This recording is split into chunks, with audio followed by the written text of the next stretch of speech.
तो hello guys, कैसे हो आप सभी लोग। तो आ गए कौन न्यू वीडियो साथ तो वापिस। तो गाइस यार आज की इस वाले वीडियो में भी हम लोग देने वाले रिएक्शन जो कि गाइस यार खेसारी लाल के वो न्यू सॉन्ग पे जो कि गाइस यार होली पर है, उसी गाने पे यार मैं रिएक्शन देने वाला हूँ। और वो भी यार आज की इस वाले वीडियो में, क्योंकि यार होली बहुत नज़दीक आ रहा है तो गाइस यार वीडियो बनाना तो यार बनता है। तो गाइस यार फिर एक और न्यू वीडियो आ गया हूँ वापिस। तो गाइस यार बिना किसी देर के वीडियो कर लेते हैं शुरू। तो गाइस यार यहाँ पे मैं चला लेता हूँ अपना song.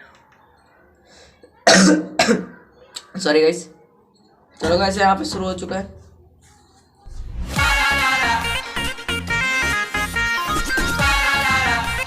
Presented by the Night Magic World.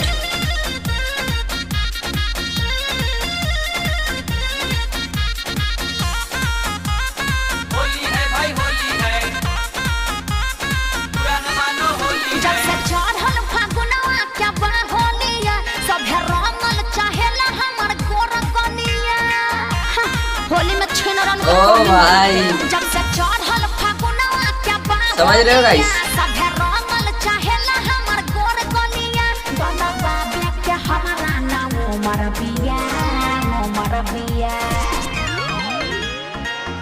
अरे ये कौन है? अरे चिल्ला अरे हुए या पार्सल वाली भतीजवा के मौसी कैसे एक और गाना आया था ना उसी में। हिलाइबू की हिलाइबू। हिलाइबू ओहो लागता की पटाना में घाटाना करइबू बटना ना बटना। भतीजवा के मौसी कहाँ बिया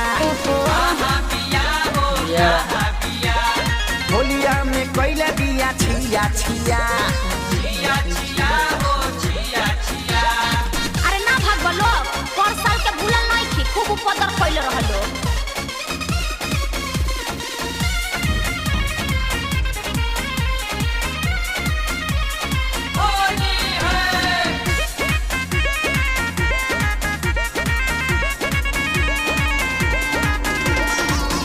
हम ना डाला पाई बताता, लागे बड़ी डर हो। का जाने कैसन बा तोहर कलर हो, होली में बाते बल्ला सर फसर हो। सब बुझतनी जन फेर में बड़ा। हम ना डाला पाई बताता, लागे बड़ी डर हो। अरे चढ़ल बा फगुआ देख पहले बाजा सर फगुआ के संग ही तू लूट ललहर ओहो अरे छोड़ ना, करबा कहार छछा नाये बजिया, ये है मर जेबिया। देखो दूर दूर रहो। अरे धारा से फेर निये ओ घुरिया भाई पकड़ चलबो अरे हट की से। बोलिया हिलाइबू की बगसर हिलाइबू तहरा कोनो दिक्कत बा की गोरखपुर देवरिया में गालनी सवई देखो फालतू बात ना, फालतू बात ना। जाओ ने। भतीजवा के मौसी कहाँ बिया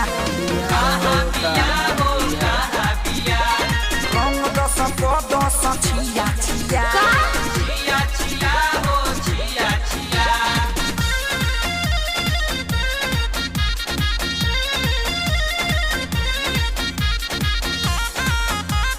होली है भाई होली है, पुराना मानो होली है।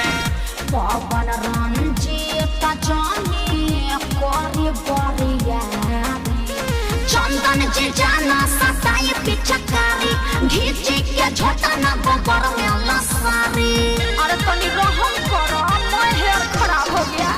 पवन रंजीत जानी कोरी बोरिया। अरे हम ही तो हर जीजा हमार पूरा अधिकार भाई जीजा और साली का अधिकार। ससुरिया के जुड़ल धन तार बा मुँह देखना है जब भीतरी समाला ते हंसी हरतिया, हंसी हरतिया। हट ना।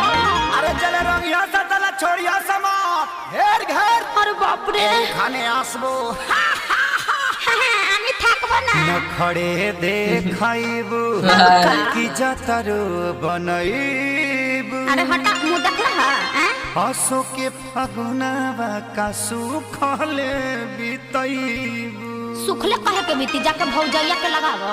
भतीजवा के मौसी कहाँ बिया लइकन के डरे लुकाई ना मान बोलो। होलिया में कोई गाछिया। और सोना ही रंगाइल बिया।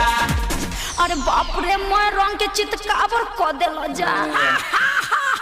म्यूजिक बाय तो गाइस यार वीडियो हो चुकी है यार खत्म। तो गाइस यार मेरे को यार बहुत ही अच्छा लगा यार सॉन्ग, मतलब जो यार लास्ट ईयर आया था ये सॉन्ग, जो मतलब भतीजवा के मौसी, मतलब समझ रहे हो गाइस। और गाइस यार इसी गाने पर गाइस यार खेसारी लाल ने होली का सॉन्ग निकाल दिया। तो गाइस यार जो भी है यार बहुत ही अच्छा मेरे को लगा। तो गाइस आप सबको कैसा लगा था कमेंट में जाके जरूर से बताना। अगर गाइस यार वीडियो अच्छा लगा हो तो लाइक करके चैनल को सब्सक्राइब करके बेल आइकन दबा देना। और गाइस यार अगर आपको भी यार देखना है यार कुछ और मतलब पबजी हो, मतलब समझ रहे हो, मतलब और भी अलग अलग फनी वीडियो पे रिएक्शन देखना है तो गाइस यार नीचे डिस्क्रिप्शन पे एक लिंक दिया गया है, जाके देखो। और गाइस वो मेरा सेकंड चैनल जाके यार उसको भी सपोर्ट दिखाओ यार, बहुत ही मेहनत कर वीडियो बनाने में। तो गाइस यार वीडियो कर दो इस वीडियो को यार लाइक। तो गाइस यार मिलते हैं नेक्स्ट वीडियो में।